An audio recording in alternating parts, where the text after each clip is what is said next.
সালামু আলাইকুম। আমি তাসনিম। আজকে আবৃত্তি করছি কবি শক্তি চট্টোপাধ্যায়ের লেখা কবিতা যখন বৃষ্টি নামল। বুকের মধ্যে বৃষ্টি নামে, নৌকা টলমল, কুল ছেড়ে আজ অকলে যায়, এমনও সম্বল নেই নিকটে। হয়তো ছিল বৃষ্টি আসার আগে চলক শক্তিহীন হয়েছি, তাই কি মনে জাগে পোড়া বাড়ির স্মৃতি, আমার স্বপ্নে মেশা দিল। চলত শক্তিহীন হয়েছি, চলত শক্তিহীন।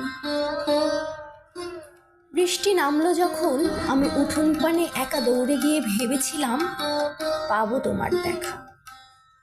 হয়তো মেঘে বৃষ্টিতে বা শিউলি গাছের তলে আজানুকেশ ভিজিয়ে নিচ্ছ আকাশ ছেঁচা জলে, কিন্তু তুমি নেই বাহিরে, অন্তরে মেঘ করে। ভারী ব্যাপক বৃষ্টি আমার বুকের মধ্যে ঝরে, ভারী ব্যাপক বৃষ্টি আমার বুকের মধ্যে ঝরে।